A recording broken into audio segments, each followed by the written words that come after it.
O audiolivro que você vai ouvir pode ajudar muitas pessoas, mas isso depende de você. Compartilhe e nos ajude a evangelizar. Boa leitura.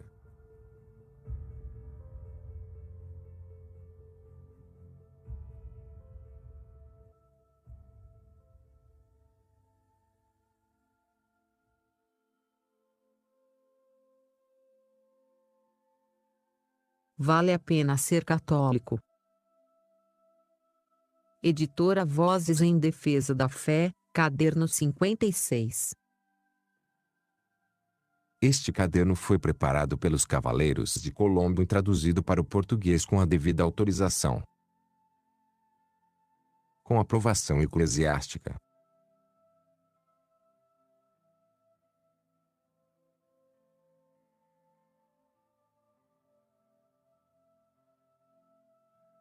Capítulo 1. Vale a pena ser católico? Os que vivem de acordo com suas obrigações como católicos sabem por experiência que a religião católica não é uma religião fácil. Os católicos devem obedecer algumas leis muito sérias e cumprir pesados deveres, o que não teriam de fazer se não fossem católicos. Porém, milhões de católicos continuam obedecendo a essas leis e cumprindo esses deveres, mesmo sabendo que, pertencendo a alguma outra religião, menos lhes seria exigido. E por que continuam obedecendo? Porque os católicos estão convencidos de que a religião católica é a única religião verdadeira, a nós dada pelo próprio Deus para nos habilitar a cumprir as nossas obrigações, como criaturas, para com Ele, nosso Criador, e para nos ajudar a sermos tão felizes como podemos sê-lo aqui na Terra, e a sermos felizes com Ele para sempre no céu. Mas, não é esta a única razão por que os católicos continuam sendo católicos. Qualquer católico que presta a Deus o serviço razoável que a religião católica pede, qualquer católico que conhece e compreende o que a sua religião e as práticas desta podem fazer por ele, também sabe que continua sendo católico porque vale a pena ser católico. Sem dúvida, os não católicos muitas vezes se admiram disto, e perguntam: o que há na religião católica que compele a aceitação de deveres religiosos de caráter tão exigente? E muitos deles tomam-se curiosos a respeito do catolicismo e se perguntam: terá a religião católica algo a me oferecer? Para benefício de qualquer um que procure uma resposta para esta pergunta, o que se segue tornará claras as razões pelas quais dizemos que vale a pena ser católico.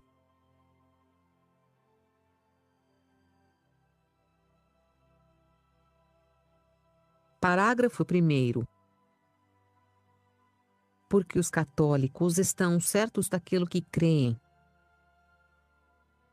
Nós estamos persuadidos de que Jesus Cristo existiu e era Deus, de que fundou uma igreja para todos os homens, de que enviou o Espírito Santo, o Espírito de verdade, para guiar essa igreja, de que, conseguintemente, a sua igreja é infalível quando ensina o que devemos crer e fazer a fim de verdadeiramente servirmos a Deus. Sabemos que, a despeito de todos os poderes na terra e no inferno, a Igreja de Cristo não pode nem nos enganar nem nos faltar. Todos os ensinamentos e práticas essenciais da religião católica estão contidos no Pequeno Catecismo. São tão simples, que uma criança pode facilmente ser ensinada a compreendê-los, e, no entanto, respondem às mais profundas indagações e às mais altas dúvidas dos sábios, filósofos ou teólogos. As lições do Catecismo Católico traçam a única verdadeira filosofia da vida. Através dos séculos, ateus, agnósticos e zombadores têm atacado o Catecismo, mas nem uma só vez conseguiram provar como falsa uma só das suas doutrinas.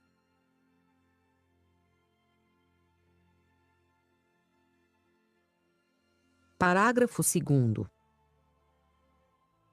O ensino católico concorda com o bom senso. Em toda a linha da fé católica não há uma só contradição. Todos os ensinamentos combinam-se juntos como as partes de um modelo ou de um bem delineado plano que invoca em seu apoio a razão do homem e o bom senso. Por exemplo, em regra geral, outras seitas cristãs seguem a prática de alguma espécie de batismo para a remoção do pecado original, mas negam que Cristo tenha estabelecido qualquer outro sacramento para remover os pecados cometidos depois do batismo, especialmente a confissão. Isto passa por alto a grande dificuldade de libertar-se da culpa do pecado que o homem é capaz de cometer após o batismo. Como obter perdão para esse? Os sacramentos católicos incluem o sacramento da penitência ou confissão, o qual é razoável e cumpre a incumbência de Cristo aos seus apóstolos e aos sucessores destes, aqueles a quem perdoardes os pecados, ser-lhes-ão perdoados.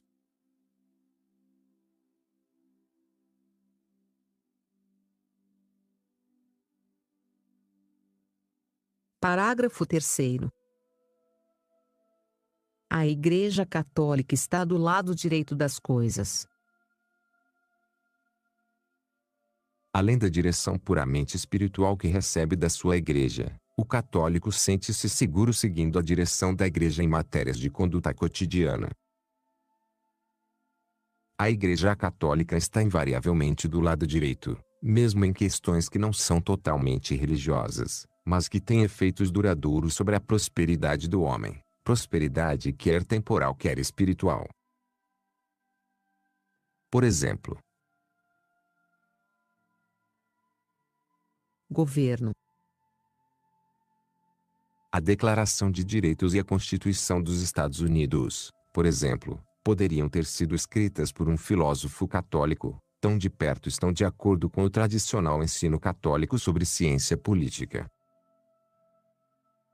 A Igreja Católica, quer por proclamação quer por ação, tem sempre resistido firmemente à tirania, seja esta na forma do direito divino dos reis, seja na forma do Estado totalitário que procura converter os cidadãos livres em escravos privados dos seus direitos humanos básicos.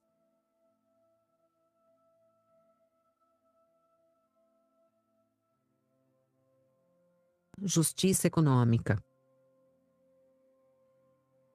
Nos dias em que os trabalhadores tinham pouca proteção, foram homens da Igreja tais como o Papa Leão XIII, o Cardeal Manning e o Cardeal Gibbons que lutaram em favor deles e ganharam para eles o reconhecimento legal do seu direito de organizar-se.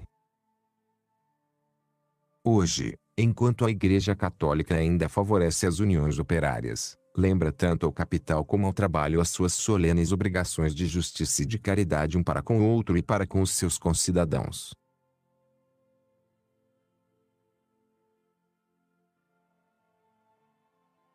Justiça interracial.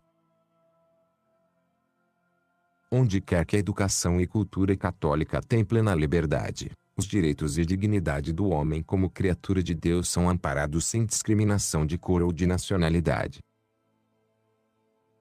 O católico que, em razão de preconceito racial, praticasse a discriminação em direitos básicos faltaria à sua religião.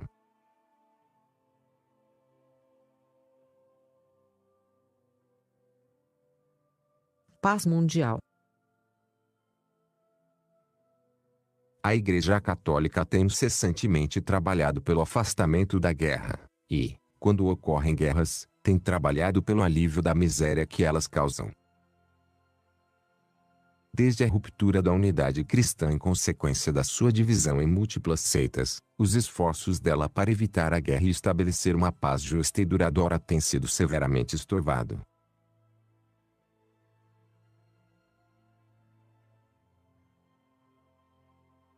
Educação. A Igreja Católica defende firmemente o direito dos pais a terem seus filhos educados em escolas que ensinem religião e moralidade.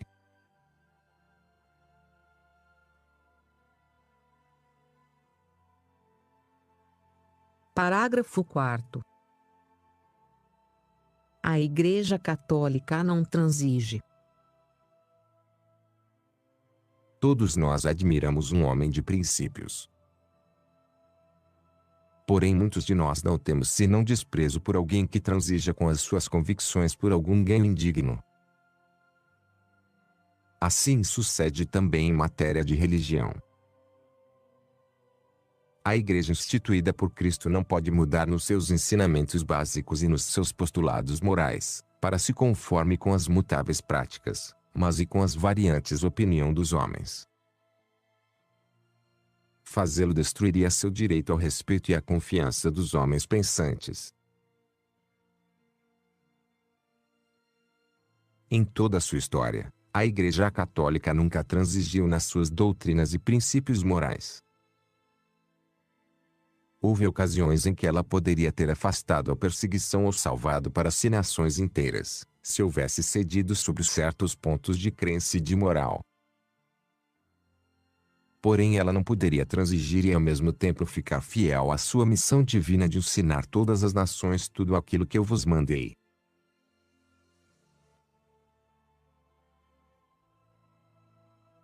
Muito mais fácil para a Igreja Católica, e muito mais fácil para os membros da Igreja Católica seria, por exemplo, se ela pudesse aprovar o divórcio e o impedimento da natalidade, ou contentar-se com a educação secular das escolas públicas.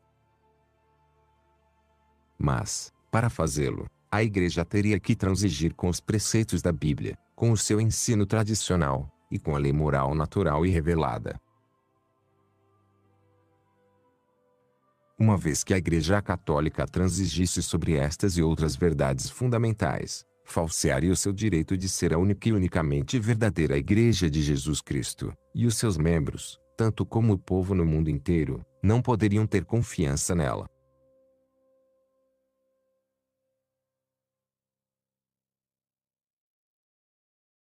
Parágrafo 5º.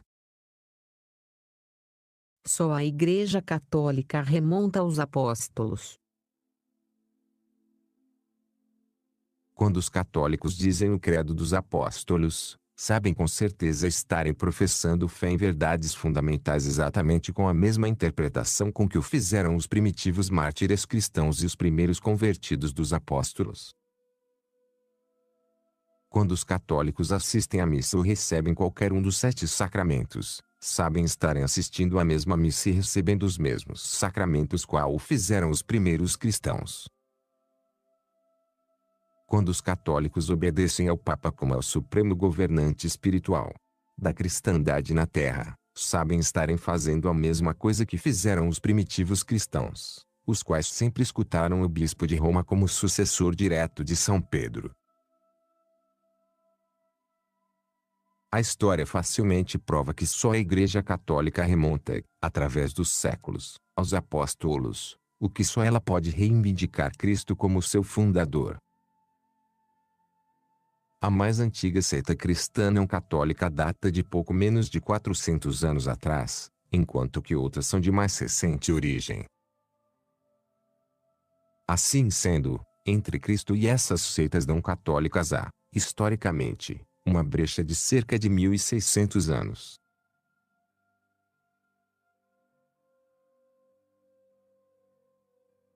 Parágrafo 6º.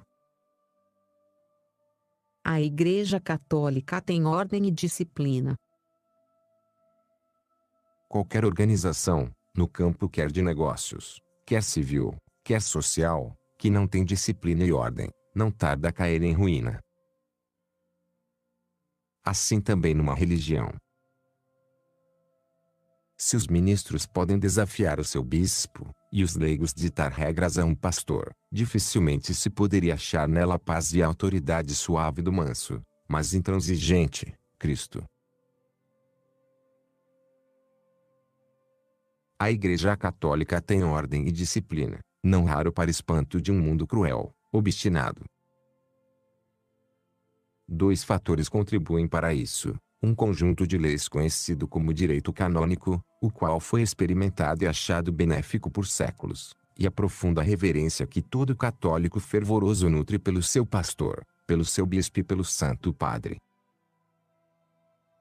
Este espírito de obediência inteligente habilita os chefes católicos a realizarem maravilhas nos campos tanto doméstico como das missões estrangeiras, como ainda nas paróquias estabelecidas nas dioceses organizadas da Igreja Católica.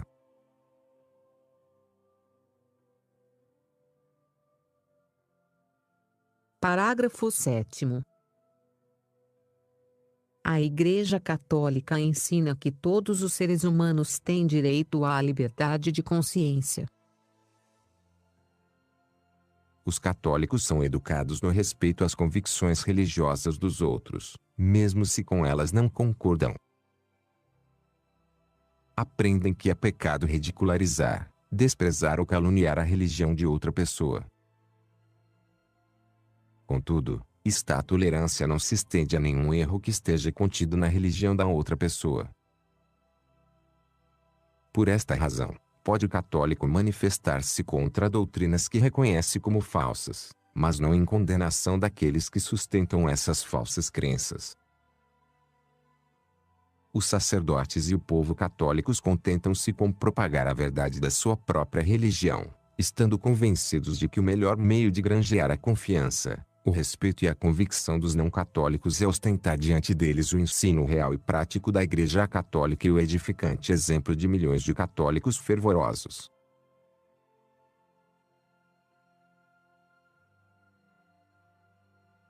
Parágrafo 8º. A religião católica apresenta uma sadia visão da vida. Alguns dos prazeres e recreações da vida que por muitos cristãos são considerados como sádios e inofensivos, por outros são condenados como pecaminosos. Dançar, jogar cartas, até mesmo ir a um jogo de futebol no domingo, são coisas condenadas por alguns como violações das leis de Deus e dos princípios da vida cristã. Enquanto é inflexível em matéria de princípios, em dizer aos seus membros o que é o moralmente certo e o que é errado, a Igreja Católica não lhes perturba a consciência declarando serem pecaminosos razoáveis prazeres e formas de recreação humana. Sem dúvida, por excessos e imoderação, certos indivíduos às vezes deturpam até mesmo prazeres sádios, tal como alguns convertem o seu pão de cada dia em gulodice. A pecaminosidade não está no próprio prazer ou divertimento, mas sim na moral ou imoral condescendência do indivíduo. O ensino católico é afiado e adamantido na condenação desses excessos.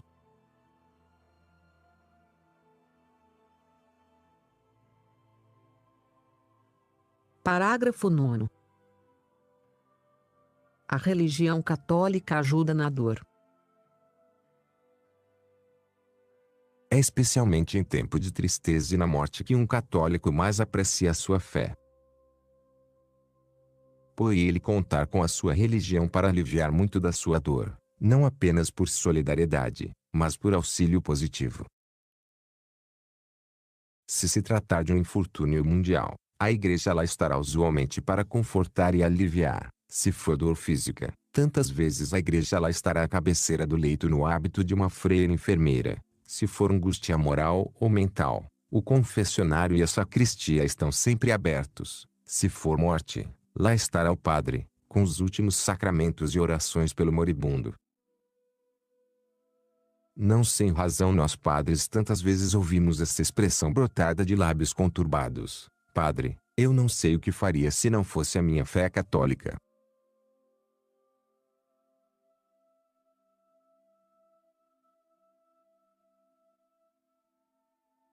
Parágrafo 10º. A religião católica traz paz de consciência. Gilbert K. Chesterton, famoso escritor inglês, interrogado sobre a razão por que se fez católico, respondeu: por querer estar seguro de que os meus pecados foram perdoados. Todo ser humano adulto, a não ser que tenha pervertido a sua consciência por graves pecados repetidos, tem um senso de culpa, e isto em proporção do número de pecados graves que tenha cometido. O problema agora é assegurar-se de que esses pecados são perdoados. Para um pagão ou um incrédulo, deve este ser um problema embaraçoso. A maioria negará de Deus não vai mudar a natureza humana. A consciência acusa até mesmo o homem que não crê em Deus, e para esse homem não há ninguém para quem se volver em busca de perdão. Os que não reconhecem o sacramento da penitência como administrado pela Igreja Católica nem por isto estão em posição mais favorável. Porque só a Igreja Católica reivindica o direito de conceder o perdão de Deus para os pecados, em virtude da nítida incumbência de Cristo, aqueles a quem perdoados os pecados se-lhes são perdoados, e aqueles a quem os retiverdes se-lhes são retidos.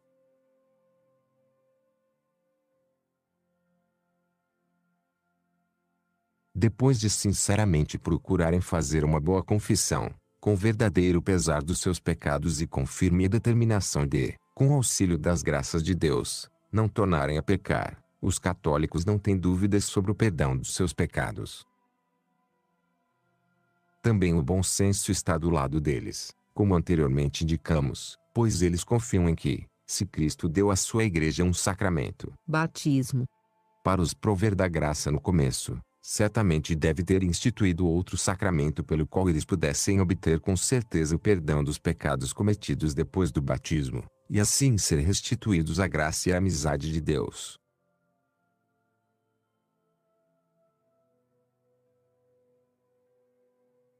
Parágrafo 11º. A Igreja Católica ajuda a fazer bons cidadãos. Alega-se às vezes que os católicos devem vassalagem a um governante estrangeiro e, portanto, não podem ser leais cidadãos do seu país. Esta acusação tem sido refutada desde muito tempo pela repetida demonstração de lealdade dos cidadãos católicos para com qualquer nação a que devem fidelidade. Exemplos notáveis desta lealdade têm sido dados, por exemplo, pelos católicos dos Estados Unidos e do Canadá, desde que os primeiros colonos brancos vieram para a América. A autoridade que São Pedro e seus sucessores, os papas, receberam de Cristo era inteiramente do reino espiritual. Estes subscrevem completamente os católicos do mundo inteiro, com razão persuadidos de que as suas convicções religiosas não são assunto de nenhum governo. Agora como no passado, é necessário ao Papa ser independente de qualquer governante civil. Por essa razão ele agora tem a cidade do Vaticano, um Estado soberano reconhecido pelas nações do mundo e cujos cidadãos são só aqueles que moram dentro dos seus limites. Os católicos em todas as partes do mundo devem fidelidade civil à autoridade legalmente constituída sob a qual vivem. A Igreja Católica molda bons cidadãos porque ensina que o patriotismo é uma virtude moral que obriga em consciência. Isto é fundado na doutrina católica, e é um conveniente reconhecimento dos direitos do governo civil de governar para o bem comum temporal. Ademais, a Igreja Católica apoia ativamente este ensino quando inculca respeito a Deus, do qual toda autoridade legítima deriva o seu direito de governar, e respeito às leis morais de Deus, sem as quais a obediência à lei civil em última análise entraria em colapso. Ao católico ensina-se especialmente respeito ao juramento, do qual depende a integridade dos nossos tribunais, dos nossos funcionários civis e dos nossos concidadãos.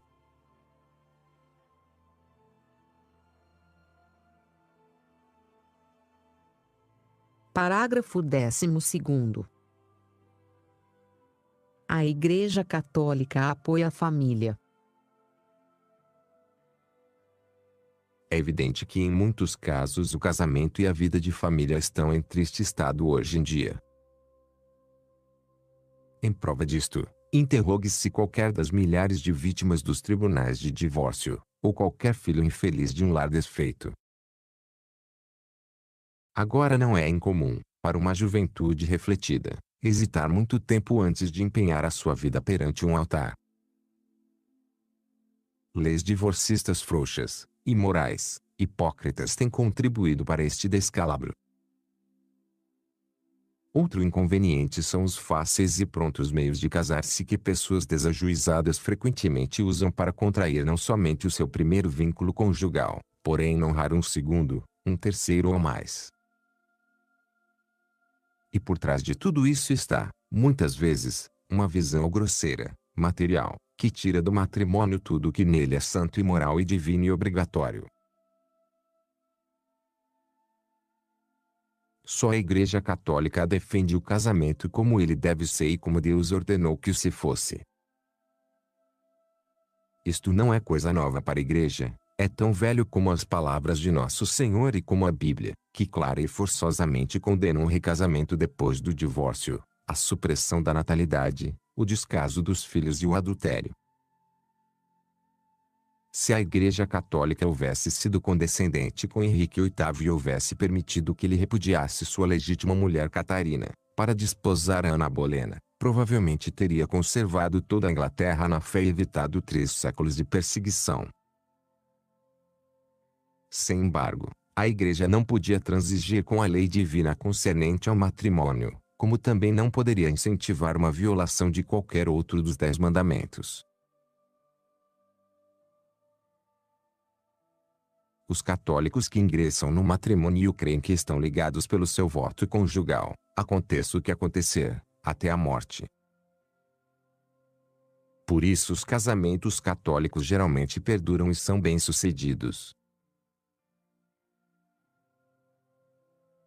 Os católicos creem, e é sua convicção, que o casamento entre pessoas batizadas é um sacramento. Por isto encaram reverentemente a sua vida conjugal como um estado santo, comparável, nas palavras de São Paulo, à união de Cristo com a sua Igreja. Os católicos creem que, no exercício dos seus direitos conjugais, Deus coopera com eles em trazer ao mundo uma nova vida. Conseguintemente, os casamentos católicos geralmente são abençoados com filhos. Via de regra, os jovens católicos não são precipitados no casamento. A sua educação e as leis da Igreja dão lugar a que eles só assumam essas solenes obrigações após devida instrução, reflexão e oração. Este é o casamento como deveria ser, este é o casamento como é aos olhos de Deus. Na completa intimidade do matrimônio, é difícil viver felizmente com um parceiro juntamente com o qual o outro não possa ajoelhar-se e rezar. Ainda mais difícil deve ser permanecer verdadeiramente satisfeito com um marido ou uma mulher dos quais se discorde sobre princípios morais, tais como o controle da natalidade, e ter a torturante certeza de que, em vez de ajudar o companheiro a ir para o céu, o outro companheiro esteja arrastando para o inferno. Deve ser um sentimento incômodo verificar que se está ligado por voto a um parceiro que pode não se sentir ligado desse mesmo modo. Estes fatores, e uma quantidade de outros, obrigam a Igreja a desaconselhar casamentos mistos que envolvem um católico. Um católico devoto achará que a melhor escolha para um casamento duradouro e feliz é a união com outro bom católico. Então ambas as partes combinam nos essenciais de um casamento feliz. Vida juntos até a morte, na boa e na má fortuna, compreensão mútua do certo e do errado no casamento, uma mútua boa vontade para rezarem juntos, confessarem-se juntos, receberem juntos a Sagrada Comunhão. Melhor do que tudo, no meio das durezas e ciladas da vida de família, um homem e uma mulher assim unidos têm a consoladora segurança de que o seu casamento é um santo sacramento, de que, na fidelidade de um ao outro e nos cuidados da vida, a família será constantemente ajudada por graças especiais onde quer que o esforço humano sozinho certamente falharia.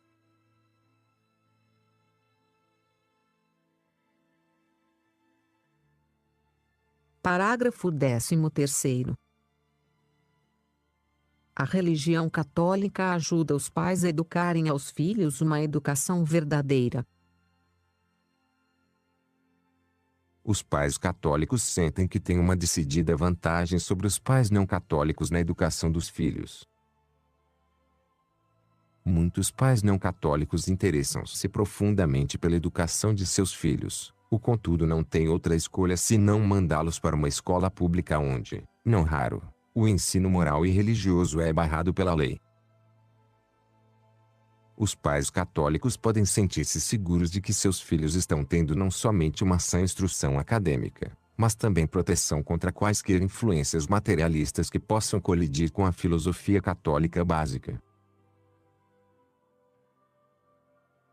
Os pais católicos creem, de fato, que, com religião proibida nas escolas públicas, as únicas escolas realmente democráticas são as escolas particulares, onde os pais podem exercer o seu direito de educar seus filhos de acordo com a sua consciência, direito dado por Deus e garantido pela Constituição.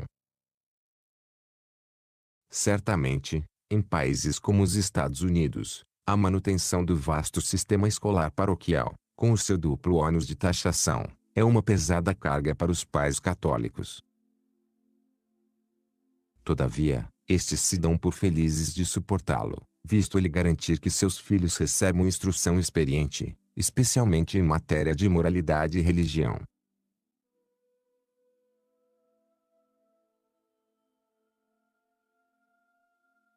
Parágrafo 14º. Os católicos podem tornar-se, e realmente se tomam, santos. Nessa luta com as dificuldades e perigos da vida, o católico está certo de não estar sozinho. Muito frequentemente, na sua juventude, ele teve a inapreciável vantagem de um bom lar católico e de uma instrução escolar católica. Através dos seus anos, teve a vantagem da direção e do incentivo de especialistas em bem-estar humano e divino, os seus sacerdotes. Ele participa da companhia e da ajuda dos santos no céu, os quais ganharam a sua partida por toda a eternidade e intercederão por ele junto a Deus no céu. E todo católico está convencido de que tem a oportunidade e o auxílio de que necessita para se tornar um santo, tal como muitos católicos se tornaram santos antes dele. Em sentido geral, um santo é alguém que morre em estado de graça e ganha a felicidade eterna. Porém, muito frequentemente a palavra santos pretende significar os santos canonizados e declarados pela Igreja como ter atingido, com certeza, um lugar no céu.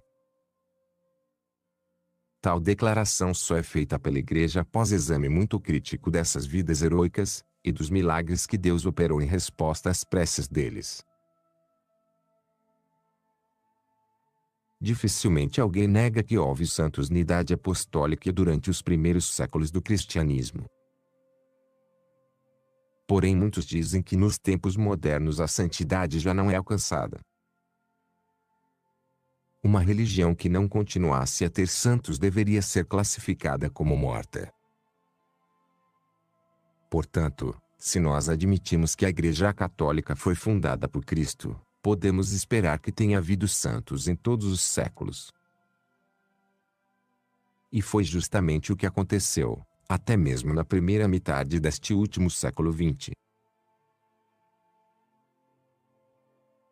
Para se tornar um santo, obviamente uma pessoa deve ser ajudada, pois a santidade é uma meta sobrenatural que exige, em aditamento ao esforço humano, ajuda sobrenatural na forma da graça de Deus. Na Igreja Católica os santos têm sido inspirados, na sua busca de sublime virtude, não somente pelo ideal cristão dos evangelhos, como também pelas numerosas vidas de heróis cristãos que houve antes deles. Ademais, os santos tiveram o benefício da oração coletiva e do culto da Igreja, e os meios de graça no santo sacrifício da missa e nos 7 sacramentos. Sem as graças manantes da missa, do batismo, da confissão e da comunhão, cremos que nenhum cristão pode vir a ser santo. Todo católico hoje em dia tem todos os auxílios que os santos tiveram, e todas as oportunidades para vir a ser um santo.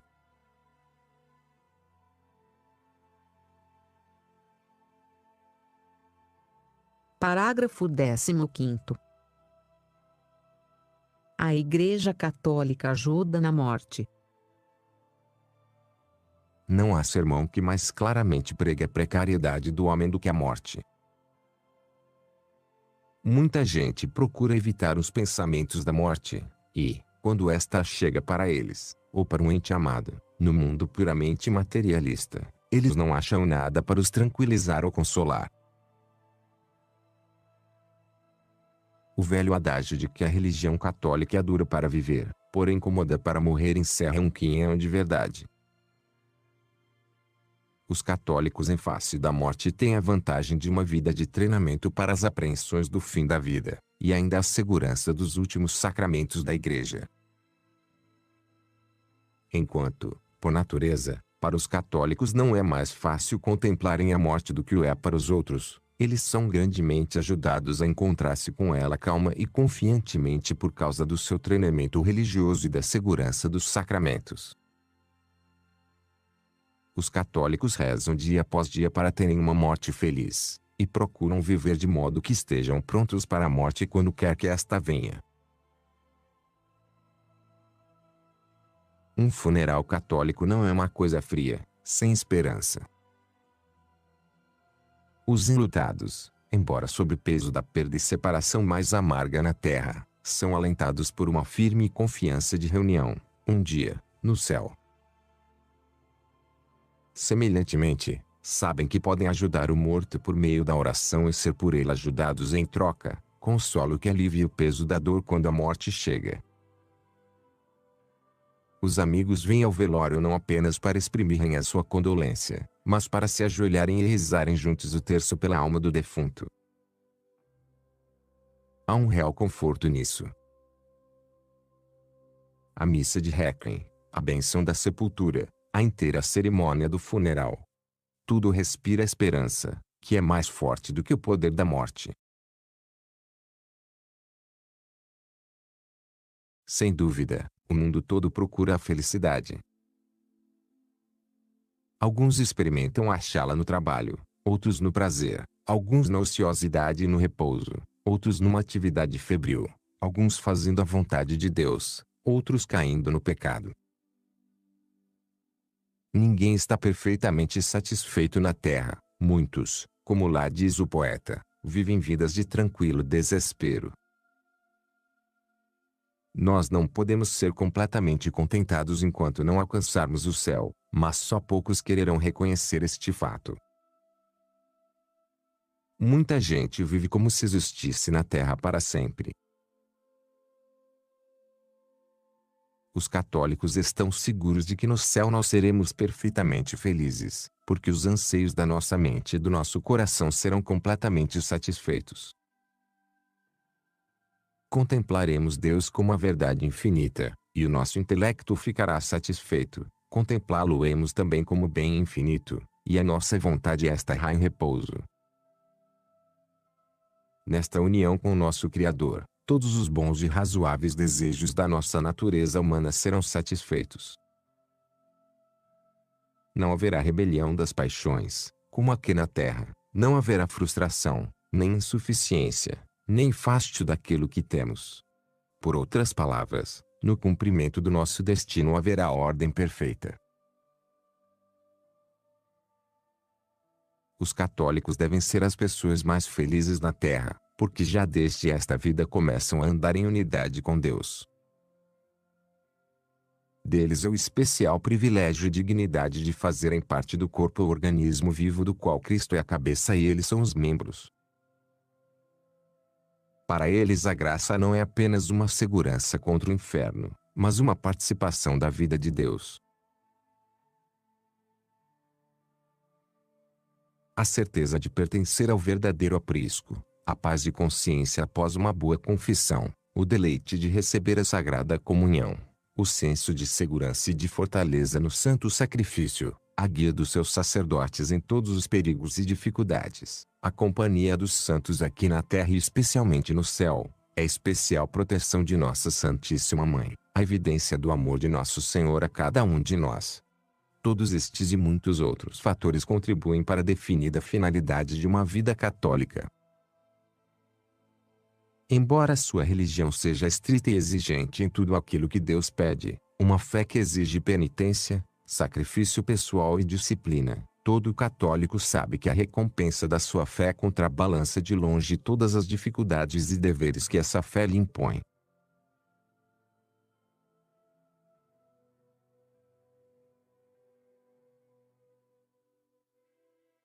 Capítulo 2.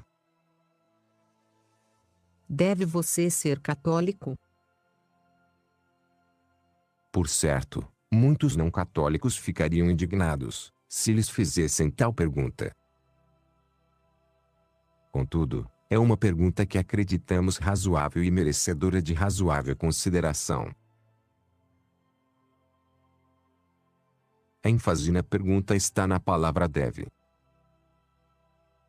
Não estamos perguntando se é boa coisa ser católico, a coisa legal, ou coisa imprensadora.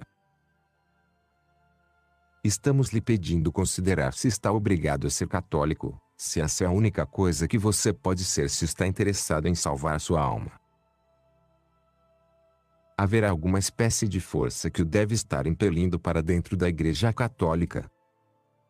Quando nós dizemos deve você ser católico, queremos dizer, há razões compulsórias que tornam ilógico, desarrazoado e pessoalmente desastroso, para você, ser outra coisa senão católico.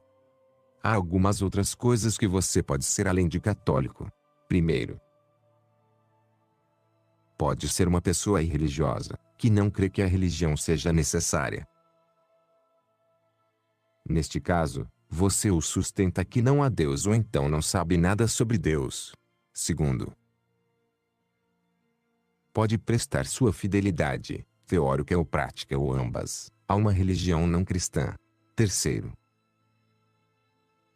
ou então pode ser cristão de uma das seitas não católicas, caso em que sustenta que a Igreja Apostólica falhou, coisa que Cristo prometeu que ela não poderia fazer.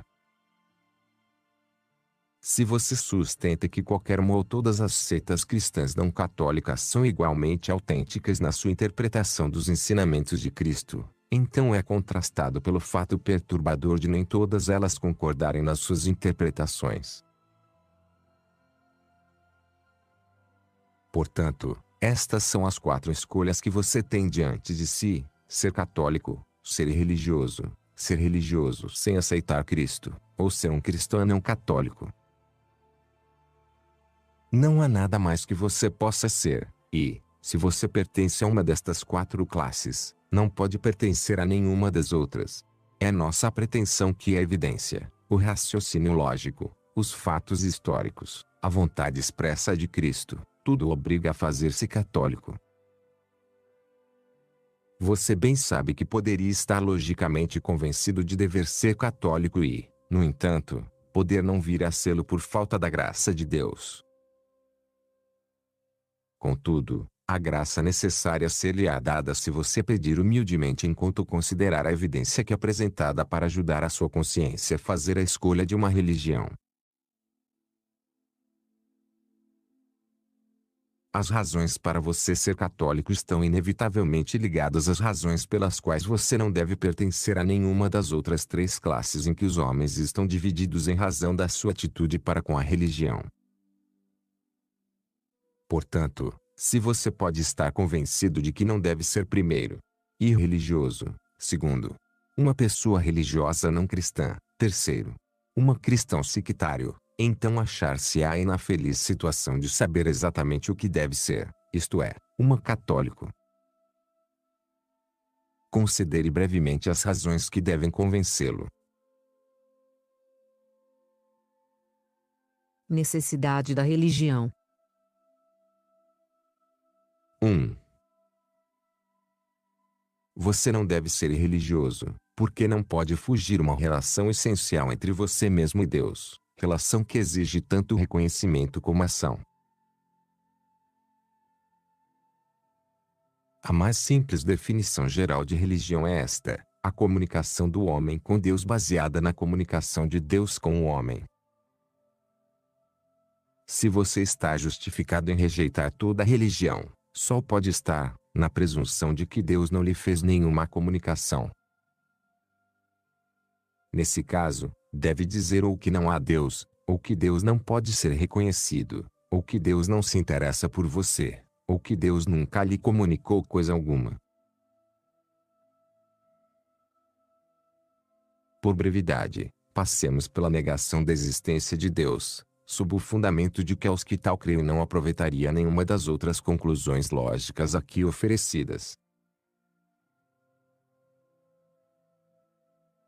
Podemos ser igualmente breves quanto à noção de que a existência de Deus não pode ser reconhecida, e sê-lo-emos sobre o fundamento de que ele quem quer que olhe para um efeito e declare que não pode saber absolutamente nada sobre a causa dele não está pronto para uma discussão razoável do que quer que seja. O possuidor de um Cadillac que afirma não poder ter por certo que exista um fabricante de Cadillac não seria diferente de alguém que, observando a criação, pretendesse que ela não tenha de um Criador.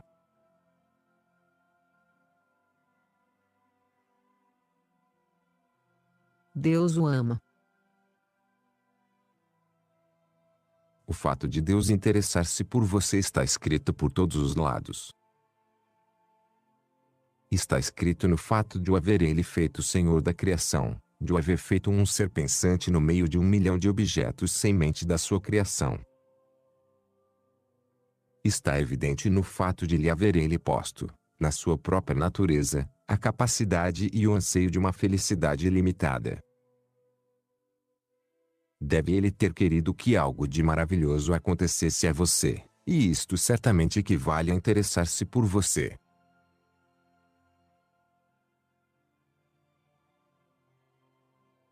Mas será que ele lhe comunicou alguma coisa? Por enquanto, tome apenas uma só resposta a esta pergunta. Ele lhe comunicou algumas tremendas verdades práticas pela mesma maneira como criou. Deu-lhe uma voz, e assim informou de que queria que você falasse, e falasse a verdade. Deu-lhe braços e pernas e olhos e ouvidos, destinados a certos fins, como as partes de qualquer objeto talhado por um ser inteligente, e quis que você os usasse para esses fins. Sobretudo, deu-lhe uma mente que pode reconhecer finalidades, e um senso urgente de obrigação moral chamado consciência, e um livre-arbítrio para obedecer a essas obrigações morais reconhecidas. Assim comunicou-lhe ele a sua vontade. Religião significa fazer o que Deus quer que você faça, e você pode ver a vontade de Deus do próprio modo como ele o criou. E é por isto que é absurdo e ilógico ser religioso. 2. Você não deve ser religioso sem nenhum reconhecimento de Cristo como Deus, porque, se Cristo era Deus encarnado, intelectual ou moralmente você não é livre de ignorar esta verdade. Nem é livre de procurar comunicar-se com Deus invisível quando Deus realmente se fez visível em Cristo para proporcionar os meios de comunicação que Ele deseja que empreguemos. Se religião significa a comunicação do homem com Deus baseada na comunicação de Deus com o homem, então Deus só poderia ter se feito homem para comunicar alguma coisa a todos os homens.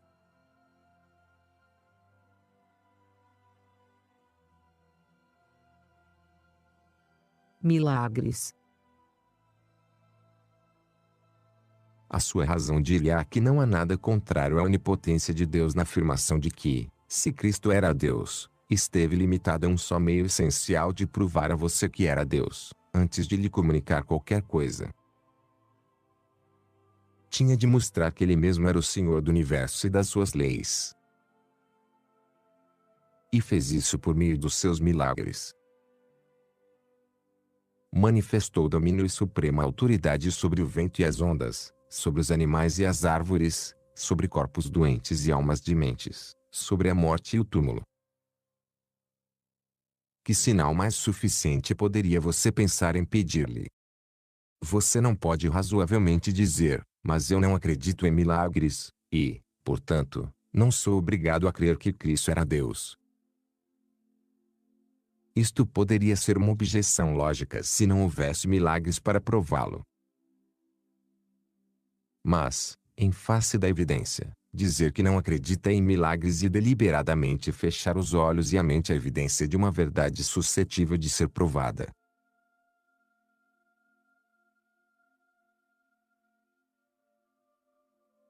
A sua escolha. 3. Você não deve ser um cristão não católico, primeiro. Se a Bíblia lhe diz que Cristo estabeleceu uma igreja com autoridade, segundo. Se a história lhe diz que, depois de 1500 anos, os homens desafiaram essa autoridade e introduziram ensinamentos contrários aos da Igreja de Cristo, terceiro. Se a sua razão convencer de que nenhuma seita religiosa pode pretender ser o caminho de salvação proporcionado por Cristo se essa seita for sem autoridade, sem unidade, sem imutabilidade e sem universalidade. Quase todas as seitas cristãs, não católicas, denominam-se cristãos da Bíblia. Com isto querem eles dizer duas coisas. Primeiro, que a confiança na Bíblia elimina a necessidade de uma igreja com autoridade. Segundo, que a Bíblia é dada por Deus aos indivíduos com liberdade para lhe interpretarem o texto como melhor puderem, de acordo com as suas próprias luzes e inspirações. Os que neste sentido se denominam cristãos da Bíblia usualmente pensam que a Bíblia veio ao mundo de alguma maneira milagrosa que substituiu todas as outras comunicações de Deus ao homem. Entretanto, aqui estão os fatos, que cada um pode comprovar por si mesmo. Primeiro, uma igreja com autoridade para ensinar em nome de Cristo assim esteve ensinando antes que o Novo Testamento inteiro fosse escrito, e muito mais tempo antes de a igreja declarar inspirados por Deus esses escritos. Segundo, com a sua suprema autoridade, essa igreja decidiu o que realmente pertencia à Bíblia e o que não pertencia. E isto foi só quando os escritos inspirados ficaram finalmente completos, uns 60 ou 70 anos depois da morte de Cristo. Terceiro, essa igreja acha a carta de outorga para sua existência e para sua autoridade nas páginas da Bíblia, mesmo nas páginas de versões não católicas da Bíblia. Genuíno cristão da Bíblia é realmente o católico. Na própria Bíblia acha ele a explicação de não haver Cristo julgado necessário fornecer uma Bíblia completa até muitos anos depois da sua morte. Ele sabe que Cristo mandou seus apóstolos ensinar em todas as nações. Ensinarem com autoridade. Quem crer será salvo, quem não crer será condenado. Ensinarem com guia divino e com proteção contra o erro. E eis que estou convosco todos os dias. As portas do inferno não prevalecerão contra ela. A igreja. A igreja que Cristo fundou esteve ensinando todas as nações antes que o Novo Testamento fosse composto. A igreja que Cristo fundou determinou quais eram os livros inspirados e que pertenciam à Bíblia como a temos hoje. E essa igreja usou a Bíblia, depois que esta foi composta e autêntica como mais uma fonte aditada, seu ensino e tradição orais.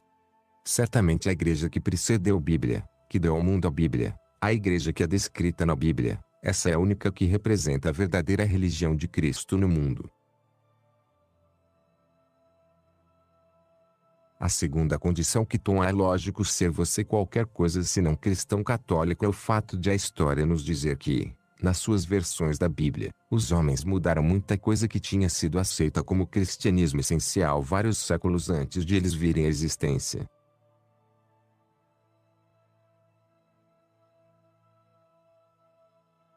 Você está vivendo no século XX e, digamos, está convencido de que Cristo é Deus. Está convencido de que a coisa mais importante na vida para você é saber o que foi que Cristo lhe comunicou. Você não pode punir por sobre as cabeças de 100 gerações de humanidade para interrogar Cristo, você mesmo. Mas pode voltar para trás, através dessas gerações, para saber quais ensinamentos de Cristo, quais interpretações das suas palavras e da Bíblia chegaram até você inalterados.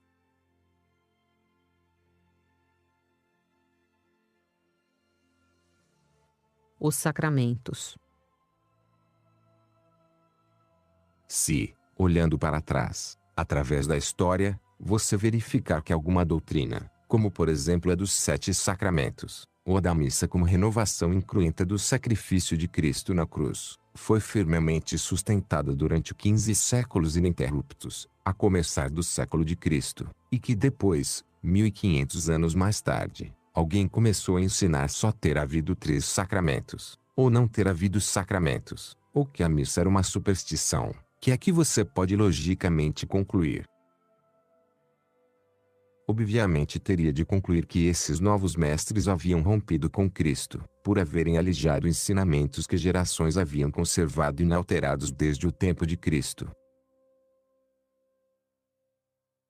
Isto não é, como pode parecer, uma supersimplificação.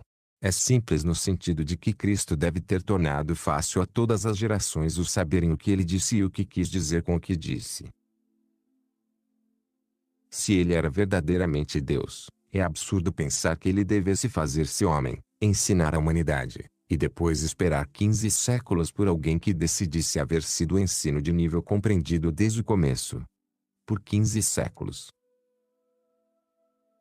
O fato de terem vindo homens que mudaram os ensinamentos aceitos pelos discípulos de Cristo durante 15 séculos não é matéria de simples opinião. É fato histórico. E também é fato que há um só lugar, uma só igreja, onde as doutrinas alijadas por esses pretensos reformadores foram conservadas e invioladas desde o começo do cristianismo.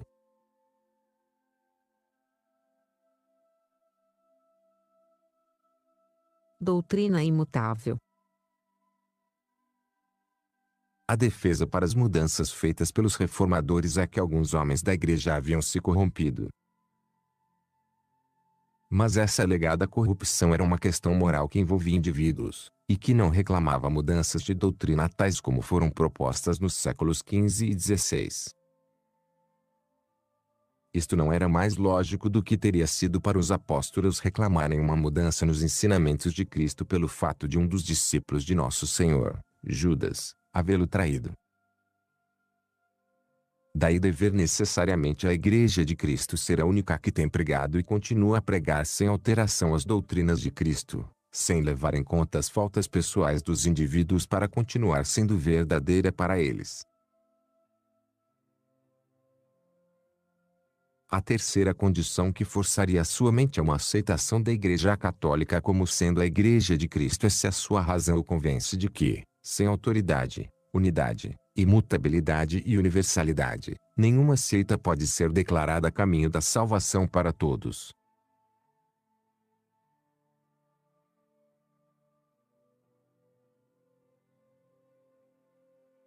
Contradição. Como desculpa para não encararem os fatos da religião, algumas pessoas sustentam que a verdade religiosa transcende a compreensão humana. Contudo, essas mesmas pessoas manifestam completa confiança na sua capacidade para raciocinarem sobre outras complexas matérias, práticas e intelectuais. O banqueiro agnóstico, que diz que não pode aprender ou saber coisa alguma sobre religião porque a sua mente não é capaz de conhecer, deposita na sua mente toda a confiança quando se aplica às regras e práticas da arte bancária. Soma algarismos e fica certo das suas conclusões, calcula o valor dos investimentos e os juros de empréstimos, e age confiantemente baseado nas suas conclusões. Semelhantemente pode você certificar-se da verdadeira religião cristã de acordo com algumas simples condições.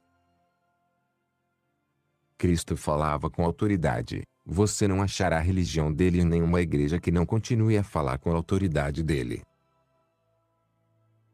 Cristo não deu a ninguém ocasião de dizer, não importa o que você crê. Antes, disse, quem crer aquilo que eu ensinei será salvo. Assim, todos os seus discípulos devem crer as mesmas coisas. Cristo não oferece às gerações vindas depois dele ensejo para alterarem ou contradizerem qualquer coisa do que ele disse. Portanto, você achará a igreja dele assinalada pela imutabilidade de doutrina através de todos os anos, Assim como Cristo pregou a todos os homens sem exceção, assim também os seus seguidores serão assinalados pela identidade das suas crenças e práticas essenciais em qualquer parte do mundo. Só uma igreja lhe oferece o preenchimento destas condições. Sua mente deve dizer-lhe que, onde quer que elas não forem preenchidas, você não achará a religião de Jesus Cristo. É triste que a compulsória simplicidade de todas essas provas tenha sido turvada por objeções que distraem os indivíduos da questão essencial. A questão essencial é: onde posso achar Cristo ainda ensinando, fortalecendo, guiando e salvando as minhas almas hoje em dia? Quando você quase o está vendo, na Igreja Católica, operando através de instrumentos e representantes humanos, como seus 12 primeiros apóstolos, para salvar a sua alma, alguém lhe murmura alguma razão pela qual a Igreja Católica não é o lugar onde você pode achar Cristo.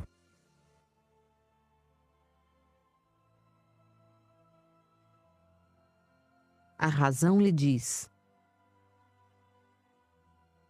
esses cochichos são, muitas vezes, puras falsidades. Por exemplo, quando lhe dizem que a hierarquia e o clero católicos procuram conquistar o poder político e temporal. Às vezes eles dizem a verdade, mas para distraí-lo da verdade. Dizem que o clero não é tão santo como deveria ser, ou que este ou aquele clérigo caiu em pecado. Mesmo se isso fosse verdade, não é argumento contra a verdade da Igreja Católica, como tampouco a queda de Judas foi argumento contra a divindade de Cristo. A Igreja como meio oferecido por Cristo para salvar sua alma não está na dependência dos atos pessoais de nenhum membro individual do seu clero. Algumas vezes esses cochichos distraem-no da verdade citando um texto individual da Bíblia e torcendo-lhe o significado real em relação a outros textos. Assim, alguns organizam uma lista de textos nos quais Cristo ou outros escritores inspirados falam fortemente da necessidade da fé para a salvação. Então aditam a palavra fé à palavra sozinha. Então descontam ou afastam as muitas outras diretrizes para a salvação dadas por Cristo, tais como as de dever você ser batizado, receber o corpo e o sangue de Cristo, escutar a Igreja de Cristo. E então lhe oferecem a confortadora conclusão de que você só precisa crer firmemente em Cristo, para ser salvo. Obviamente, se você crê firmemente em Cristo, pretende crer tudo o que ele disse e pô-lo em prática. Simplesmente crer, isto claramente não basta. Este esboço da razão pela qual todos os homens são chamados a ser católicos não pode por si mesmo convencer aqueles que foram distraídos da verdade. Sobejamente sabemos que o simples conhecimento não basta para fazer alguém católico. A graça de Deus, só obtida pela oração humilde e submissa, é necessária se alguém quiser achar e seguir a trilha de Cristo para a salvação. Possa você ser cumulado dessa graça.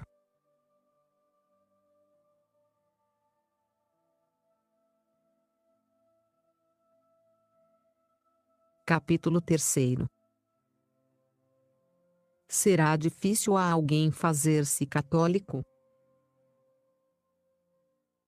Não é fora do comum encontrar pessoas que, embora não tenham antipatias arraigadas contra a Igreja Católica, e possam mesmo sentir-se atraídas para ela, têm, entretanto, a impressão de que é muito difícil a uma pessoa fazer-se católica. É até mais comum encontrarmos católicos que têm uma ideia fixa de que é excessivamente difícil servir de instrumento para conduzir os não católicos ao longo da senda para a Igreja única, santa, católica e apostólica. Que há dificuldade, isto é inteiramente verdadeiro. Mas, quando a gente separa e encara as espécies de dificuldades que realmente há, torna-se aparente que elas são dificuldades capazes de ser encaradas, analisadas e superadas. Realmente, se isto não fosse verdade, Não haveria propósito no convite que constantemente é dirigido aos não católicos para se aproximarem e verem se não podem achar a paz e a salvação no seio da Igreja Católica. Com base no exame de diferentes tipos de indivíduos e na experiência feita com grande número deles, torna-se possível classificar em 3 categorias as dificuldades de se fazer alguém católico. E são as seguintes: primeiro, acidentalmente, há certas dificuldades graves que podem erguer-se no caminho de uma pessoa que quer fazer-se católica. Segundo, essencialmente ou substancialmente, nunca há dificuldades demasiado grandes que impeçam alguém de se fazer católico. Terceiro, praticamente, e sempre as dificuldades que naturalmente deveriam ser esperadas e corajosamente vencida, em perseguir tão importante objetivo como esse de achar a religião verdadeira. Discutindo estes vários tipos de dificuldades, deve-se ter por pressuposto que a graça de Deus estará à mão para todos aqueles que sinceramente a pedirem. Nem mesmo aqueles que têm o menor de dificuldades a enfrentar podem fazer-se católicos sem a graça de Deus. Ao mesmo tempo, o principal fica sendo sempre que aqueles que por si mesmos fazem o que podem, Deus nunca nega quaisquer graças de que eles necessitem.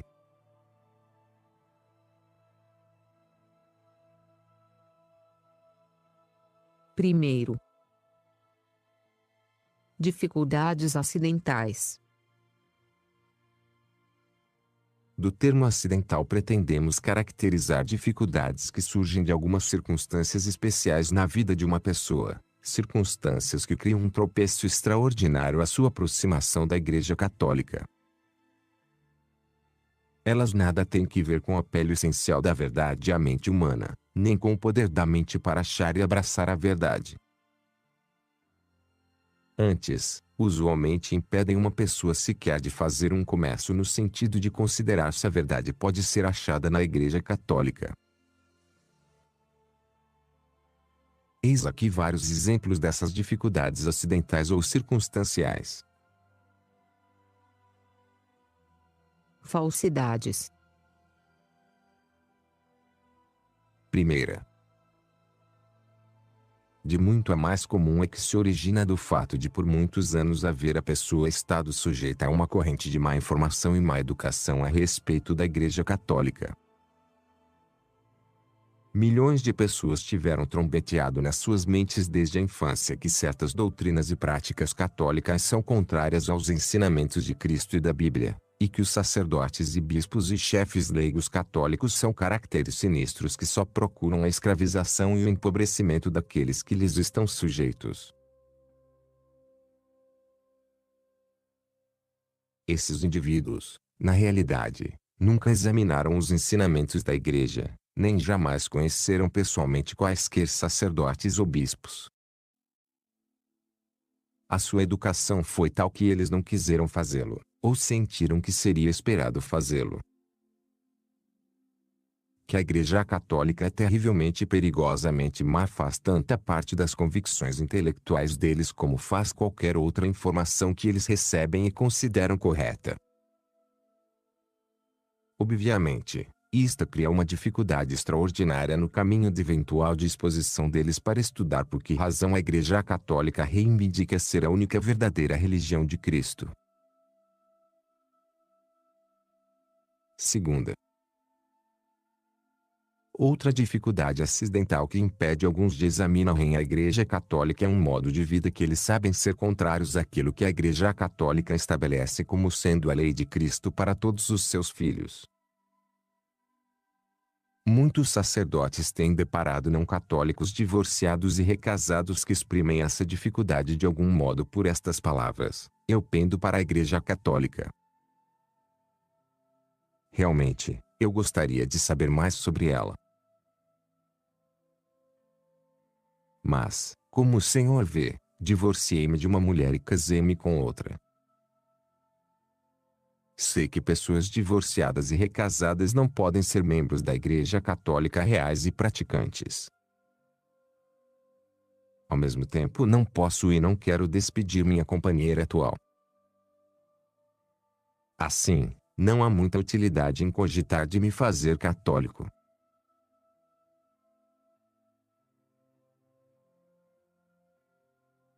A mesma dificuldade está presente para alguns não católicos que praticam habitualmente a prevenção da natalidade, ou que vivem em contínuo estado de adultério. Eles têm propensão para a igreja, mas sabem que os seus pecados habituais, que eles recusam abandonar, os impediriam de ser bons católicos de qualquer modo. Por isto não seguem a sua inclinação.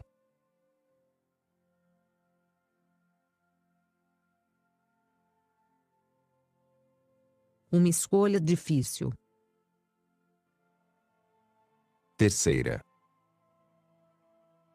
Uma terceira dificuldade acidental que alguns não católicos acham custosíssima de vencer é a posse de muitos contatos humanos, sociais e rendosos que teriam de ser perdidos ou abandonados se eles se fizessem católicos.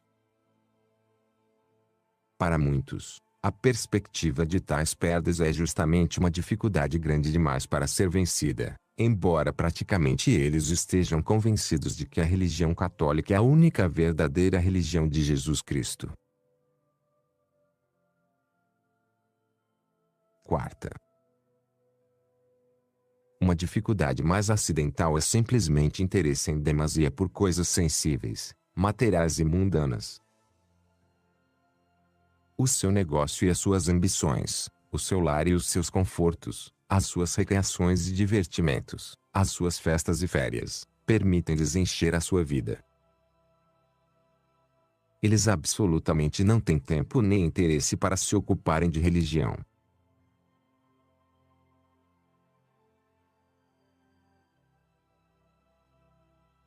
Segundo, dificuldades essenciais. Por dificuldades essenciais para que alguém se faça católico, entendamos as que poderiam ligar-se ao próprio processo de se preparar para se fazer católico e submeter-se à Igreja Católica. Na realidade, estas são dificuldades em grande parte imaginárias, e nenhuma delas é grande demais para que qualquer pessoa normal não possa vencê-la.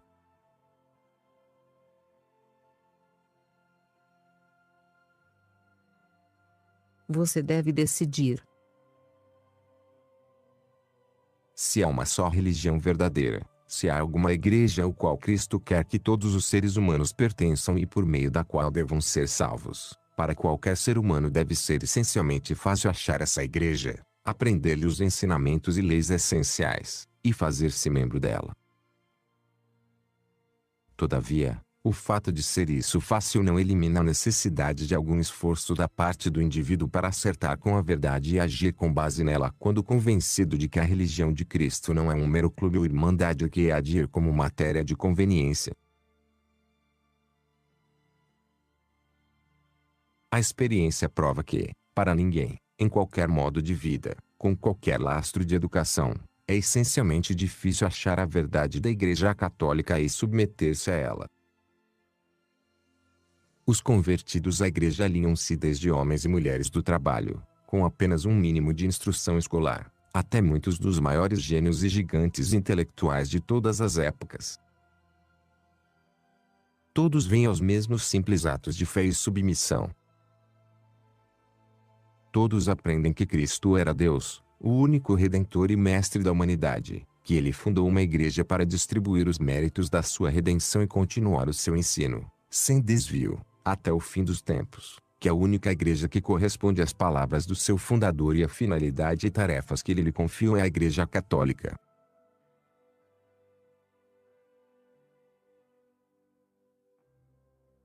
A feliz escolha. Por ser coisa essencialmente fácil fazer-se católico é que muitos são capazes de vencer até mesmo as dificuldades acidentais extraordinárias anteriormente mencionadas. Muitos que desde a infância foram ensinados a temer, suspeitar e odiar a Igreja Católica, mediante leitura ou associação com católicos vieram finalmente a conhecer-lhe as verdadeiras doutrinas, e o seu real ministério, e a relação de tudo nela à vontade de Cristo, e tornaram-se os convertidos mais felizes de todos. Muitos cujos pecados por longo tempo os mantiveram afastados da igreja foram finalmente impelidos, pelo remorso e pela necessidade do perdão de Deus, aos braços da Igreja de Deus. Muitos que viveram para o mundo e para as suas coisas boas, viveram o bastante para verem o seu mundo ruir à volta de si, e então buscaram refúgio no único lugar onde lhe poderia ser achado, isto é, na igreja que Cristo fundou para todos.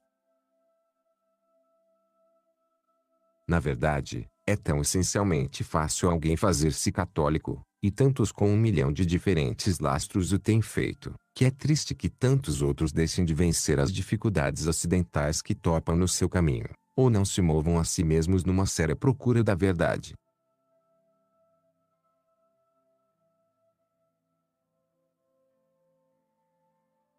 Terceiro,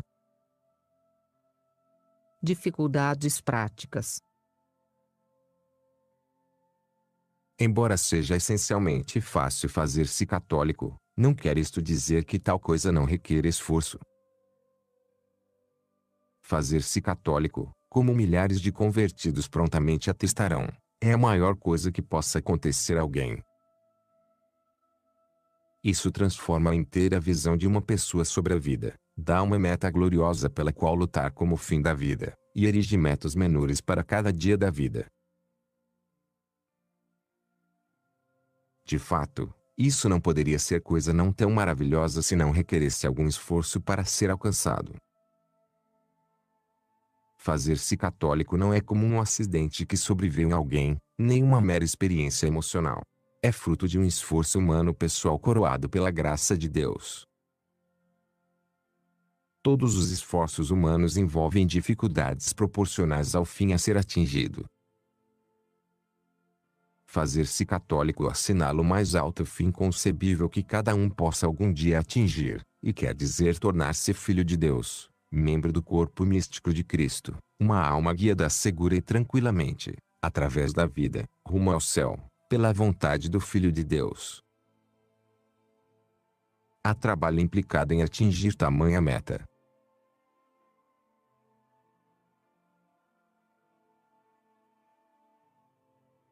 O que fazer? As dificuldades que os não católicos podem esperar encontrar no processo de se fazerem católicos originam-se de 3 fontes não relacionadas com as dificuldades ocidentais anteriormente descritas. Aqui estamos considerando o não católico que sente que deveria saber mais do que sabe sobre a Igreja Católica, o não católico que sente talvez uma insistente curiosidade a respeito dela. Tais pessoas podem experimentar as seguintes dificuldades naturais em aproximar-se da igreja. Primeira, a dificuldade de estabelecer o primeiro contato com alguém que possa ajudá-lo a ficar sabendo mais a respeito da igreja. Muitos não católicos que sentem sincera curiosidade a respeito da igreja ou inclinação para ela adquiriram-nas lendo material católico ou conversando com católicos. Mas vem o tempo em que eles não podem ir mais além no seu estudo sem procurarem um padre. E, para muitos, pode isto ser uma coisa terrivelmente difícil de fazer. Aguarda uma boa acolhida. Essa dificuldade origina-se de uma combinação de várias coisas. Há sempre um pequeno receio que murmura: talvez as horríveis coisas que dizem sobre a igreja e sobre os padres sejam verdadeiras. Há outra espécie de timidez que murmura: talvez eles não queiram incomodar-se comigo. Às vezes há a noção equivocada de que aproximar-se de um padre e pedir-lhe maior informação é como mergulhar no abismo. Isto se baseia na superstição de que, por algum meio oculto, o padre forçá-lo a ser católico mesmo contra a sua vontade. Nenhuma destas dificuldades deve se permitir que prevaleça.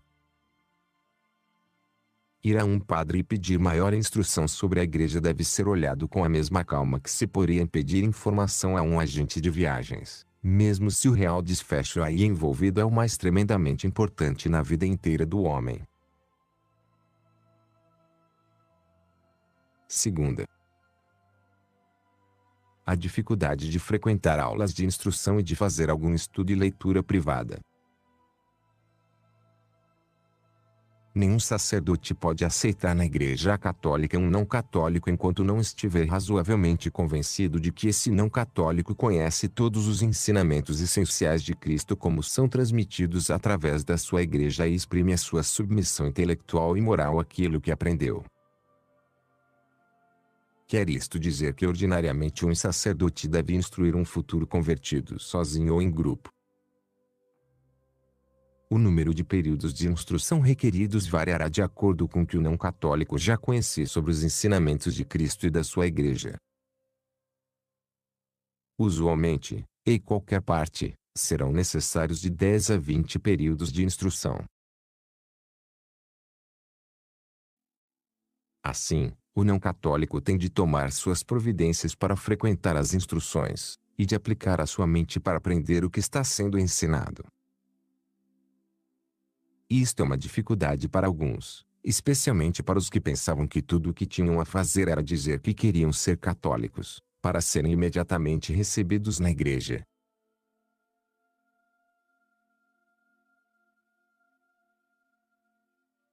Instrução. Mas, se tais pessoas pensarem por um momento, compreenderão como são indispensáveis as instruções.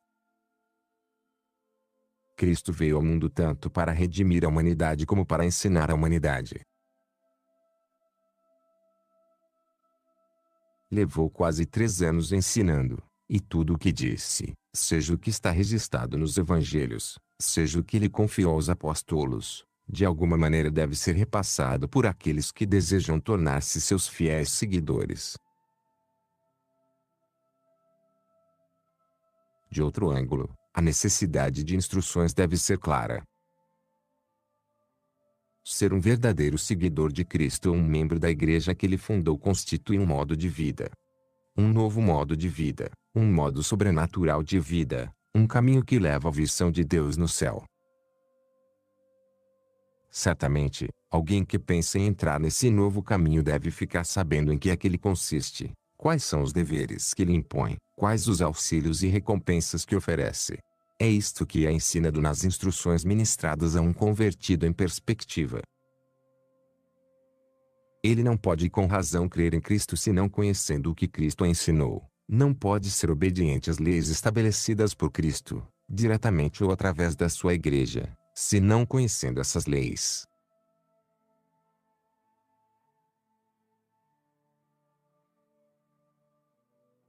A estrada verdadeira. É trágico haver algumas pessoas que sentem inclinação para a Igreja e, no entanto, permitem que a dificuldade implicada em tomar instruções as mantenha afastadas disso. O tempo gasto nessas instruções e a energia despendida no estudo é um preço pequeno a pagar pelo privilégio de achar a única estrada verdadeira para o céu. Terceira, a dificuldade de fazer o ato final de submissão à autoridade da Igreja Católica como a verdadeira Igreja de Cristo no mundo. Alguns convertidos terão pouca dificuldade em fazer o seu ato final de submissão.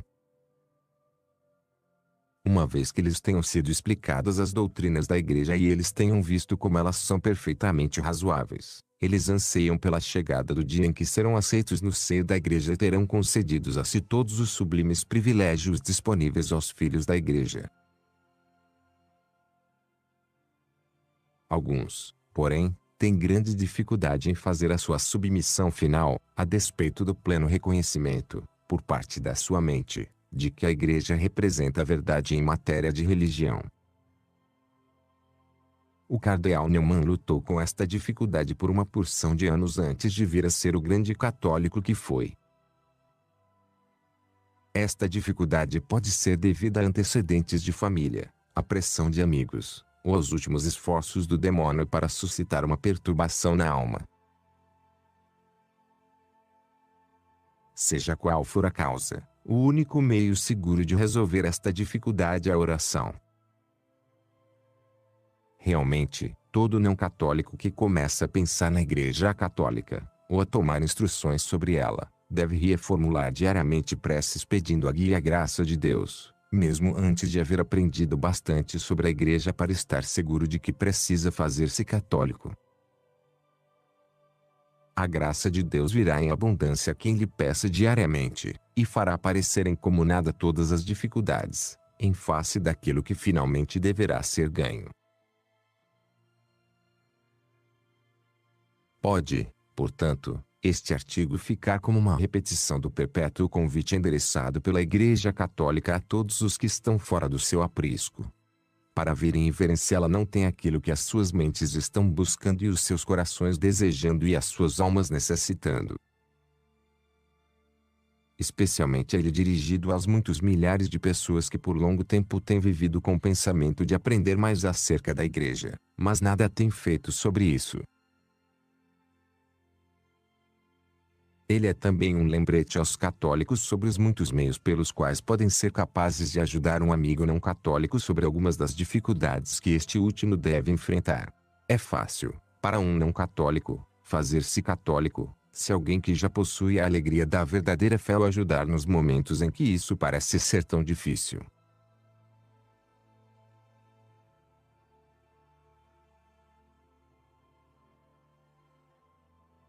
Capítulo 4. Como travar conhecimento com a Igreja Católica? Alguns anos atrás, um moço timidamente tocou a campainha da casa de um padre. Quando a porta se abriu, disse o moço: "Padre, eu não sou católico, mas gostaria de fazer um curso de instruções sobre a religião católica. Terei muito prazer em ministrar-lhes", disse o padre. "Compreenda-me bem agora, padre", continuou o moço.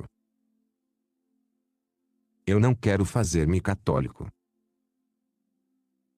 Quero só verificar se são verdadeiras todas as coisas horríveis que meu pai costumava dizer sobre a Igreja Católica."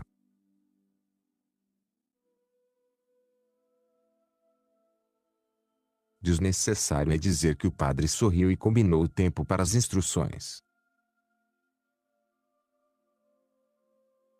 Cada ano, mais de 100.000 não católicos americanos estão se aproximando de sacerdotes e pedindo instruções sobre a religião católica. Variados podem ser os seus motivos imediatos, mas, no principal, eles estão simplesmente buscando a verdade no negócio mais importante da vida humana: a religião. Para um não católico, seria pouco honesto aceitá-lo na Igreja Católica sem lhe ministrar antes um curso de instrução, e isso simplesmente porque não se pode ser genuíno católico sem compreender o que a Igreja Católica ensina e quais são as provas que apoiam os seus ensinamentos. Para alguém que queira converter-se à fé católica, há novas verdades a serem aprendidas e apreciadas, novas obrigações a serem assumidas e novas práticas a serem observadas. Nos primeiros séculos do cristianismo, aos candidatos ao batismo era ministrado um longo período de instrução e um ainda mais longo período de provação. Isto era devido ao fato de aqueles neófitos, como eles eram chamados, saírem de um mundo pagão, imoral, para buscar admissão à vida mais alta e espiritual, oferecida por Jesus Cristo, o Filho de Deus. Hoje em dia, o curso de instrução e provação muitas vezes é consideravelmente encurtado, porque muitos convertidos são grandemente católicos em pensamento e em sentimento, e já conhecem muitas doutrinas católicas antes de se aproximarem da Igreja.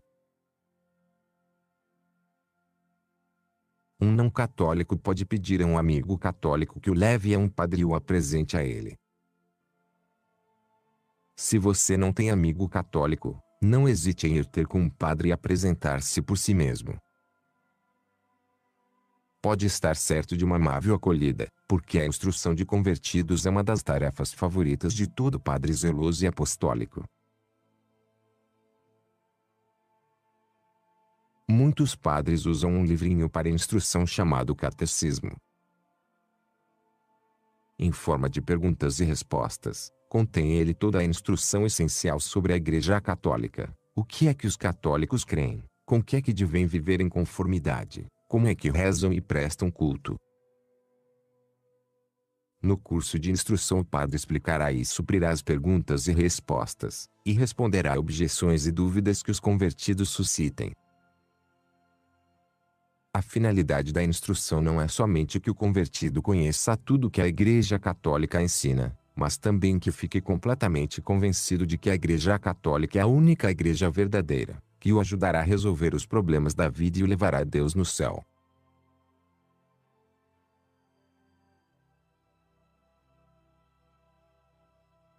Fácil de compreender.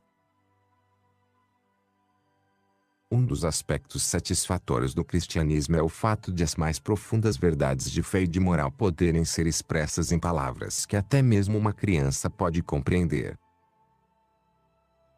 Isto, sem dúvida, é devido ao fato de Deus, que é a fonte de toda a verdade, ser o autor dos ensinamentos da Igreja Católica.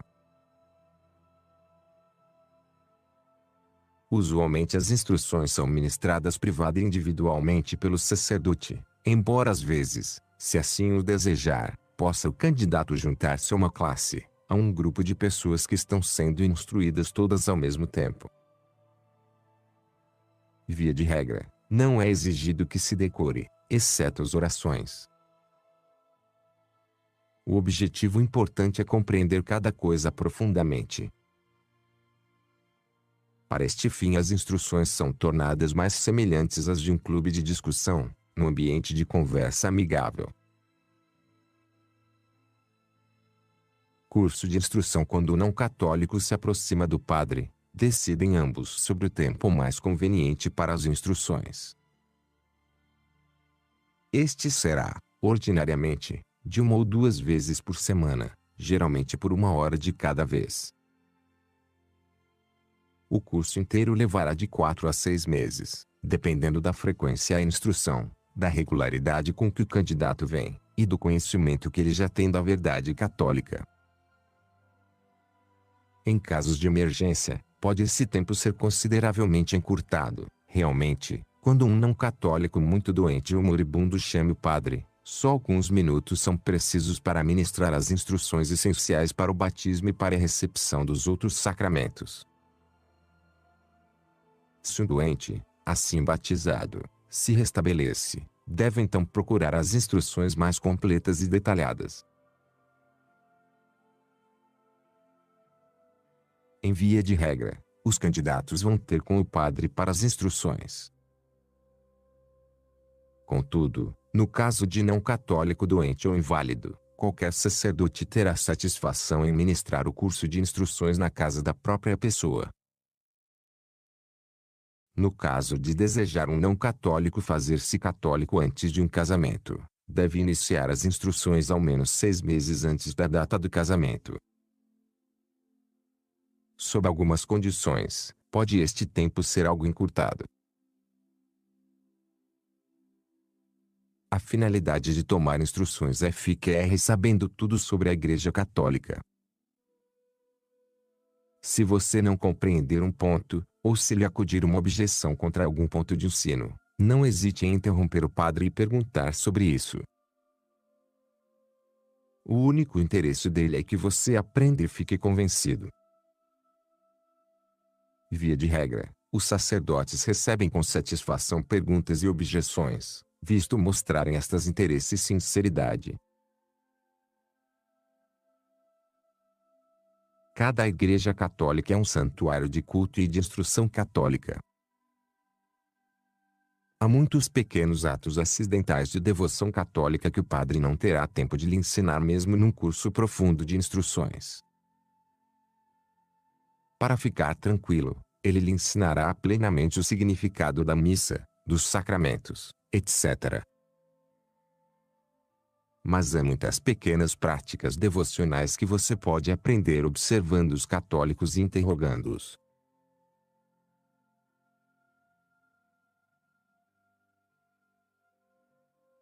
Em igreja. Quando você entrar numa igreja católica, faça como fazem os outros à volta de si. Ninguém prestará especial atenção a você, nem notará que você não é católico. Pode você ali orar e receber alguns dos frutos espirituais da missa, mas, sem dúvida, não tem permissão para se confessar ou receber a Sagrada Comunhão senão depois que tiver sido batizado ou recebido na igreja. O padre presume que todos os candidatos vêm a ele com o propósito de investigar a verdade da Igreja Católica. Tem prazer em ajudar nisso tanto quanto puder, mas nunca deseja forçar ninguém a fazer-se católico. Pelo contrário, a nenhum padre é lícito receber na igreja uma pessoa que admissivelmente não está convencida da verdade das pretensões católicas. Se uma pessoa se faz católica ou não, isto depende da sua própria consciência e convicção. Fora da Igreja Católica há muitas noções supersticiosas sobre a fé. Algumas pessoas consideram-no um estado emocional em que elas apenas se sentem perto de Deus. Outras parecem confundir fé com superstição, creem certas coisas sobre Deus e religião quase como uma pessoa acreditaria no poder de certos encantos ou objetos misteriosos, sem possuir nenhum fundamento racional ou inteligente para sua crença. Outras creem que a fé é dada a alguns e recusada a outros por uma espécie de decreto tirânico da parte de Deus, e que o indivíduo nada pode fazer sobre isso.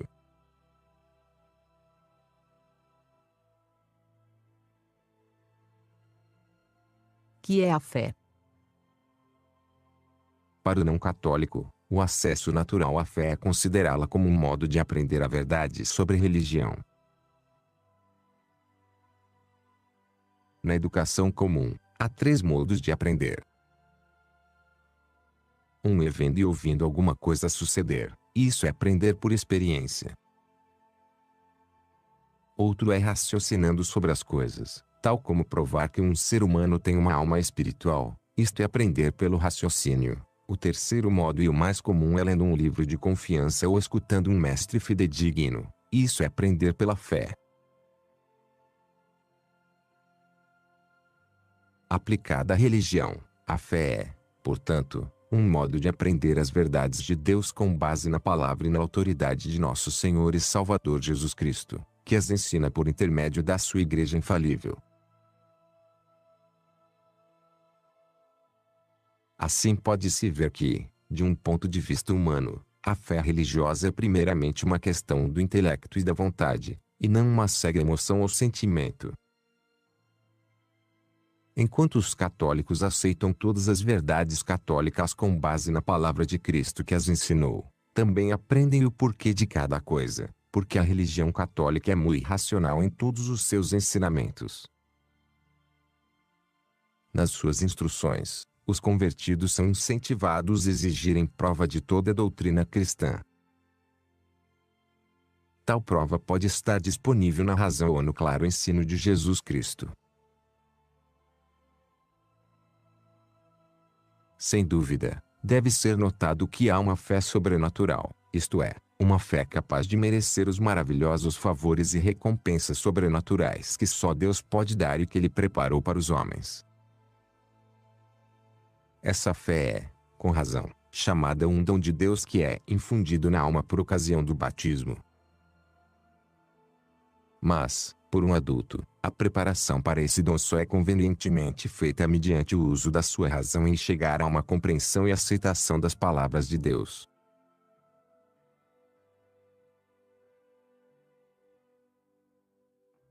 Simples lógica.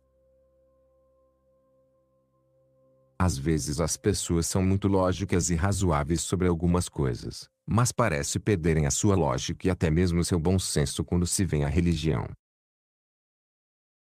Assim, Consideraria um idiota uma pessoa que dissesse que 2 e 2 fazem 4 e que 2 e 2 também fazem 5. Todavia, ao mesmo tempo, dirão que uma religião é tão boa como outra, ou que todas as religiões são igualmente verdadeiras, mesmo se ensinam doutrinas contraditórias. Deus não pode ensinar doutrina contraditórias, e, uma vez que uma pessoa aceite o fato de que a fé significa a racional aceitação daquilo que Deus realmente disse, ficará sabendo que só pode haver uma única religião verdadeira.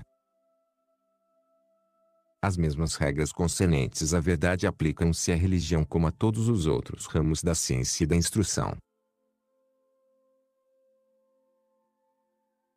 O auxílio da oração deixado a si mesmo, o intelecto humano é sujeito ao erro e facilmente afetado por sentimentos e preconceitos. Por esta razão, o sincero perquiridor da verdade em matéria de religião deve rezar ardentemente a Deus em busca de auxílio. É por isto que usualmente um padre pede ao candidato sob instrução dizer cada dia uma prece em busca da guia de Deus e da coragem para se guiar às suas convicções. Quando um não católico sinceramente busca a verdade e reza, não será deixado sem iluminação e sem coragem. Durante o último século, um clérigo notável, uma das mais brilhantes sumidades da Inglaterra, ficou desgostoso e começou a procurar a verdade. Finalmente achou seu caminho na Igreja Católica e mais tarde veio a ser o afamado cardeal John Henry Newman. Enquanto tateava em busca da verdade, ele compôs e muitas vezes usou esta oração, que também pode ser usada por qualquer não católico. A oração de um cardeal. Ó meu Deus, confesso que vós podeis iluminar as minhas trevas. Confesso que só vós o podeis. Desejo que minhas trevas sejam iluminadas. Não sei se o quereis, mas que vós o possais e que eu deseje são razões suficientes para que ao menos eu peça aquilo que não proibistes que eu pedisse. Abraçarei seja o que for que finalmente eu sinta com certeza será verdade, se algum dia eu chegar a essa certeza. Pela vossa graça serei guardado contra toda ilusão que me leve a tomar aquilo que a natureza quereria ter, de preferência aquilo que a razão aprova.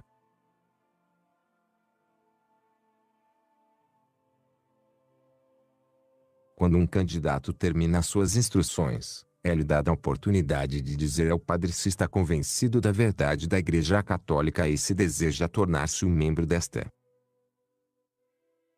Se ele deseja fazer-se católico, é privadamente recebido numa cerimônia que hoje em dia é, em muito, a mesma que nos primeiros séculos cristãos.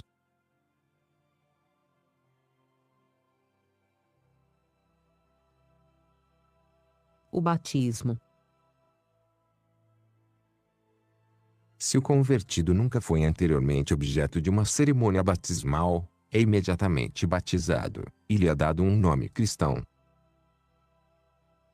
Esta função de 20 minutos é uma das mais belas cerimônias da Igreja, compreendendo orações e atos que simbolizam a libertação da pessoa humana do poder de Satanás, a purificação e enobrecimento da alma pela graça santificante, e a resultante consagração ao cuidado e serviço de Deus, culminando tudo no derrame da água batismal sobre a sua cabeça com as palavras: Eu te batizo em nome do Pai e do Filho e do Espírito Santo.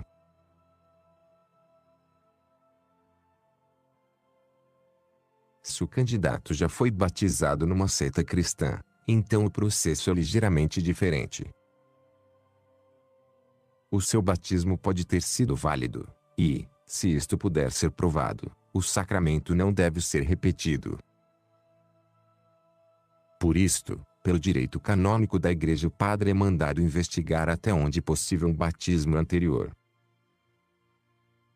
Em muitos casos, entretanto, é praticamente impossível saber se o batismo anterior foi válido ou não. Nestes casos, ou sempre que houver qualquer dúvida sobre a validade de um batismo anterior, o convertido é convidado privadamente a ler com o padre uma profissão de fé, depois é batizado condicionalmente, e depois faz uma confissão desde o tempo do seu primeiro batismo. Esta confissão é uma medida de segurança. Se o batismo anterior foi realmente válido, só por meio da confissão é que podem ser perdoados os pecados cometidos desde esse batismo. Assim, tudo é feito para não deixar o convertido sem a plena riqueza da graça santificante.